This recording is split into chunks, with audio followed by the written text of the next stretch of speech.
इंदापूर येथील परमानंद कसबजे यांचा 30,000चा मोबाईल खेडमध्ये हरवला. खेड येथील महेश वणकर यांना तो मोबाईल सापडला असून त्यांनी तो खेड पोलीस स्थानकात रवींद्र तुकाराम शिंदे यांच्याकडे सुपूर्द केला. महेश वणकर यांच्या कृतीतून अजूनही माणसातील प्रामाणिकपणा शिल्लक असल्याची जाणीव होते. त्यांच्या या प्रामाणिकपणामुळे त्यांचे सर्वत्र कौतुक होतंय. महाड कोकण एज्युकेशन सोसायटीच्या रायगड जिल्ह्यातील शाळांच्या आंतरशालेय स्पर्धेसाठी महाड येथे आलेल्या एका 13 वर्षीय विद्यार्थिनीचा अचानक मृत्यू झाल्याची दुर्दैवी घटना घडली आहे. निधी समीर म्हात्रे, वय वर्ष 13, राहणार शहाबाज, तालुका अलिबाग असे मृत विद्यार्थिनीचं नाव असून मिळालेल्या माहितीनुसार निधी ही आज सायंकाळच्या सुमारास शाळेच्या आवारात असताना तिला अचानक चक्कर आली आणि ती खाली कोसळली. यानंतर तिला तातडीने महाडमधील एका खासगी रुग्णालयात उपचारासाठी दाखल करण्यात आलं. मात्र तपासणीनंतर डॉक्टरांनी तिला मृत घोषित केलं. घटनास्थळी महाड शहर पोलीस ठाण्याचे अधिकारी दाखल होऊन पुढील तपास करतायत. या दुर्दैवी घटनेमुळे स्पर्धेच्या निमित्ताने आनंदाच्या वातावरणात आलेल्या विद्यार्थ्यांमध्ये तसेच शिक्षक, पालक आणि नागरिकांमध्ये शोककळा पसरली आहे. पालवणे परिसरात बिबट्याचा मुक्त संचार सुरू असून मागील 2 दिवसात 4 वासरांचा फडशा पडल्यामुळे पालवणे विभागातील जनता भीतीच्या छायेखाली वापरत असून वन विभागाने तातडीने बिबट्याचा बंदोबस्त करावा अशी मागणी होते. पालवणे धनगरवाडी येथील गरीब शेतकरी महेश हिरवे आणि नामदेव हिरवे यांची एकूण 4 वासरे बिबट्याने मारल्यामुळे पालवणे परिसरात भीतीचं वातावरण निर्माण झालंय. सर्व शेतकरी भयभीत झाले आहेत. दुग्ध व्यवसाय करून येथील शेतकरी बांधव आपला उदरनिर्वाह चालवत आहेत. परंतु बिबट्याचा वावर पालवणे परिसरात दिवसेंदिवस वाढत असून गोरगरीब शेतकऱ्यांचा दुग्ध व्यवसाय धोक्यात आलाय. वन विभागाने पालवणे परिसरातून बिबट्याचा पकडून अन्य ठिकाणी पाठवून हा परिसर बिबटेमुक्त करून येथील गरीब शेतकरी बांधवांना न्याय देऊन सहकार्य करावे अशी स्थानिक नागरिकांची मागणी आहे. लवकरच वन विभागाने बिबट्यांचा कायमचा बंदोबस्त न केल्यास महाराणी अहिल्यादेवी समाज प्रबोधन मंचतर्फे उग्र आंदोलन छेडण्याचा इशारा संघटनेचे जिल्हाध्यक्ष रामचंद्र आखाडे यांनी दिलाय. खेड मोरवंडे बोरज येथील ज्ञानदीप महाविद्यालयाच्या नियामक मंडळाचे चेअरमन आणि भडगाव येथील ज्ञानदीप विद्या मंदिरचे विश्वस्त श्री दीपक लड्ढा यांना स्टार एज्युकेशनचा उत्कृष्ट विश्वस्त पुरस्कार प्राप्त झाला आहे. त्याबद्दल त्यांचे मनपूर्वक अभिनंदन आणि पुढील वाटचालीसाठी शुभेच्छा. शुक्रवार दिनांक 12 डिसेंबर 2025 रोजी rotary English medium school Khed येथे आंतरराष्ट्रीय कृष्ण भावनामृत संघ इस्कॉन यांच्या वतीने मूल्य शिक्षण संवर्धन कार्यशाळा आयोजित करण्यात आली होती. विद्यार्थ्यांमध्ये चारित्र्य, आत्मशिस्त, सकारात्मक जीवनदृष्टी आणि नैतिक मूल्यांची जपणूक हा या कार्यशाळेचा मुख्य उद्देश होता. प्रमुख मान्यवर मनोहर दास, श्री वल्लभ चैतन्य दास, विश्वनाथ परांजपे यांच्या उपस्थितीत या कार्यशाळेचा प्रारंभ झाला. उपस्थित सर्व मार्गदर्शक स्वामीजींचे स्वागत संस्थेचे चेअरमन माननीय श्री बिपिनदादा पाटणे, रोटरी स्कूलच्या मुख्याध्यापिका सौभूमिता पटेल यांच्या हस्ते शाल, श्रीफळ आणि पुस्तकरूपी भेट देऊन करण्यात आले. या कार्यशाळेत इस्कॉनचे मार्गदर्शक स्वामीजींनी विद्यार्थ्यांशी संवाद साधत योग्य मूल्यांचे जीवनातील महत्त्व समजावून सांगितले. मोबाईल व्यसन, अनियंत्रित जीवनशैली, तणाव, सामाजिक वर्तन, आदर, एकाग्रता, सेवा आणि समर्पण यासारख्या विषयांवर त्यांनी प्रभावी मार्गदर्शन केलं. या शाळेसोबत इस्कॉन तर्फे आयोजित जगातील सर्वात मोठी मूल्य शिक्षण संवर्धन स्पर्धा याची माहितीही विद्यार्थ्यांना देण्यात आली. या स्पर्धेत विद्यार्थ्यांना मनःशांती, आरोग्यदायी जीवनशैली, तीव्र बुद्धी, आनंदी मन आणि चांगल्या सवयी अंगीकारण्यासाठी प्रोत्साहित केले जाणार आहे. सदर कार्यशाळेसाठी विद्यार्थी मोठ्या उत्साहाने सहभागी झाले व विविध उपक्रमांद्वारे मूल्य शिक्षणाची गरज त्यांनी आत्मसात केली. यावेळी शाळेच्या मुख्याध्यापिका सौभूमिता पटेल, उच्च माध्यमिक विभाग प्रमुख राहुल गाडबैल, माध्यमिक विभाग प्रमुख शैलेश देवळेकर, प्राथमिक विभाग प्रमुख तेजश्री कानडे, पूर्व प्राथमिक विभाग प्रमुख सौ प्रीतम वडके, सर्व शिक्षक आणि सर्व विद्यार्थी उपस्थित होते. या कार्यशाळेच्या यशस्वी आयोजनासाठी शाळेचे सर्व शिक्षक आणि व्यवस्थापक यांनी विशेष प्रयत्न केले.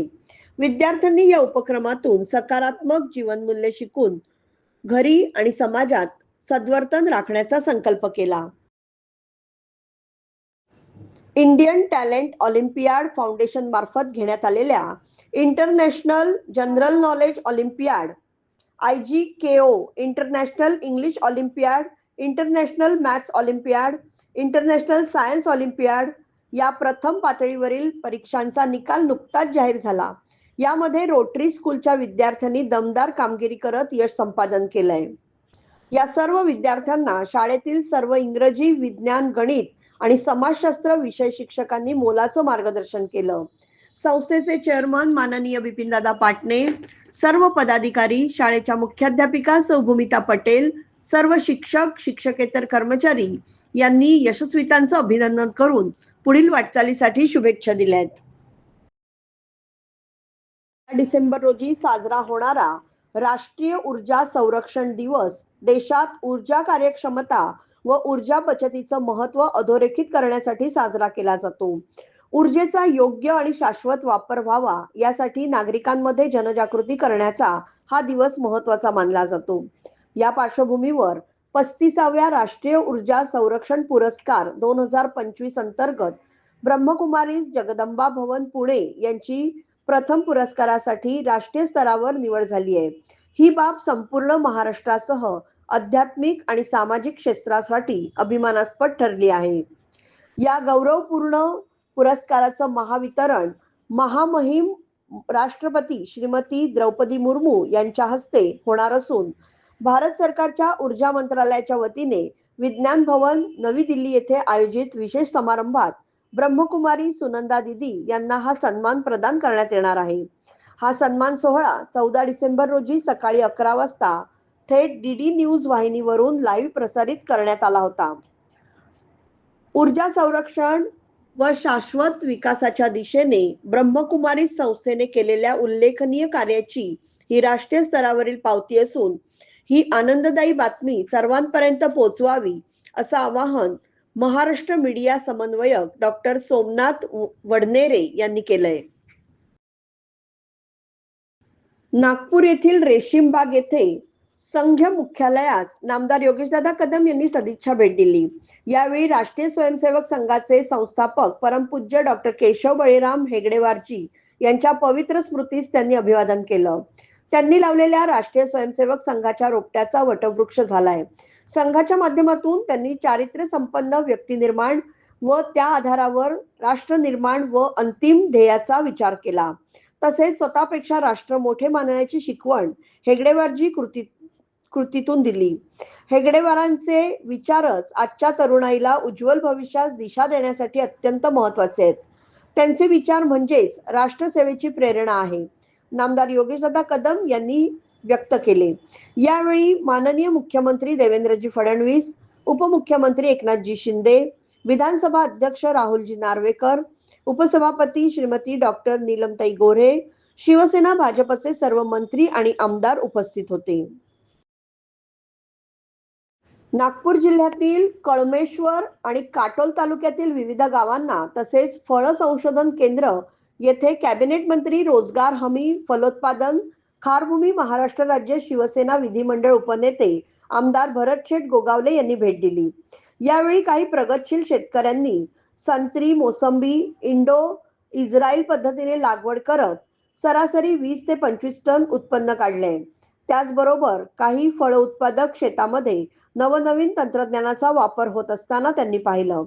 त्यात कोल्ड स्टोरेज, ठिबक सिंचन आणि विदर्भातील फलोत्पादक शेतकऱ्यांसाठी धोरणात्मक निर्णय घेण्यासाठी शासन तत्पर आहे. येणाऱ्या काळात नर्सरीची गुणवत्ता आणि तांत्रिक निकष बदलण्याच्या धोरणात्मक निर्णय येत्या काळात घेणार असून तसेच फलोत्पादन, योग्य बाजारभाव व फळ प्रक्रिया उद्योगात वाढ मिळवून देणे हे शासनाचे पुढचे पाऊल असेल आणि त्या दृष्टीने उपाययोजना केल्या जातील. आमदार भरतशेठ गोगावले यांनी हे मनोगत व्यक्त केलं. यानंतर कटोल तालुक्यातील हातला येथे धीरज जुनघरे यांच्या तब्बल 45 हेक्टरच्या संत्र्याच्या बागेचा आढावा घेतला. वैज्ञानिक शेती, आधुनिक सिंचन आणि नवोपक्रमामुळे शेती कशी फायदेशीर बनू शकते याचं हे प्रेरणादायी उदाहरण आहे. काटोल येथील प्रादेशिक फळ संशोधन केंद्रात अधिकाऱ्यांसोबत संवाद साधून संशोधन आणि शेतकरी यांच्यातील नातं अधिक मजबूत करण्याबाबत आमदार भरतशेठ गोगावले यांनी चर्चा केली. आम्ही सगळ्यांनी या 2-3 भागांची पाहणी केली आणि त्याच्यामध्ये रोपवाटिकेची पाहणी केली की रोपवाटिके कसे तयार करतात रोपं ते आम्ही पाहिली. चांगल्या प्रतीची किती महिन्याचे ते रोप असावं आणि कुठल्या प्रकारे त्याला हे करावं या सगळ्या बाबी आम्ही आज तपासून पाहिल्या. प्लास्टिक पिशवी किती इंचाची असावी, किती रुंदीची किती लांबीची ते सगळं आम्ही पाहिलं. तर आज जर आम्ही हे सगळं पाहिल्यानंतर थोडं वाटलं मनाला की यांना, कारण आपल्याकडं जवळजवळ 2,16-17 हजार हेक्टर ह्याच्यावरती संत्र्याची लागवड आहे पूर्ण महाराष्ट्रामध्ये. त्यामध्ये एका अमरावतीमध्ये मला वाटतं 70,000 हेक्टरची आहे, बाकी उर्वरित महाराष्ट्रात आहे, त्या खालोखाल नागपूरला आहे आणि अदरवाईज इतर ठिकाणी आहे. तर त्याच्यामध्ये त्यांचं म्हणणं आहे प्रोसेसिंग युनिट असावं आणि त्यासाठी आम्ही मुख्यमंत्री उपमुख्यमंत्री थोडं चर्चा करून की ह्या फळबागाला टिकाऊपणा कसा येईल आणि त्याच्यावरती जास्त वेस्टेज जाणार नाही आणि शेतकऱ्याला धीर कसा देता येईल, त्याला सावरता कसा येईल हे आम्ही थोडं बघण्याचा प्रयत्नच केला आणि आम्हाला वाटलं पटलं आणि त्यासाठी आम्हाला काही धोरणात्मक निर्णय करावे लागतील. ते आम्ही आमचे सेक्रेटरी आम्ही आणि आमचे मुख्यमंत्री यांना सांगून आम्ही तो करायचा निश्चित प्रयत्न करू आणि शेतकरी आमचा सावरला तर आम्ही सावरणार आहोत अशा प्रकारचं धोरण आम्ही आणण्याचा प्रयत्न करतोय की जेणेकरून या फळबागवाल्यांना थोडा दिलासा मिळेल. जसं आमचं कोकणामध्ये आंबा, काजू, फणस, पालघर जायला चिकू ह्या जशा आहेत, तसं आम्हाला ह्या संत्र्यावरती प्रोजेक्ट आता 1 युनिट मला वाटतं नांदेडला आहे, परंतु नांदेड ते नागपूर थोडं लांब अंतर आहे आणि तेच युनिट इथं व्हावं. एक पतंजलीचं युनिट आहे, परंतु ते थोडंसं पाठीपुढं होतं. तर त्याच्यावरती आम्ही ठोस निर्णय मुख्यमंत्री उपमुख्यमंत्र्यांना विचारून करू. राज्याचे उद्योग मंत्री आणि जिल्ह्याचे पालकमंत्री नामदार उदय सामंत यांना काल रात्री प्रकृती अस्वास्थ्यामुळे मुंबईतील एका मोठ्या हॉस्पिटलमध्ये ऍडमिट करण्यात आल्याचं खात्रीलायक वृत्त आहे. त्यामुळे नामदार सामंत आज अधिवेशनाच्या शेवटच्या दिवशी कामकाजात सहभागी होऊ शकले नाहीत. नामदार सामंत यांना युरिन स्टोनच्या तीव्र दुखण्यामुळे तातडीने ऍडमिट केल्याचं समजतंय.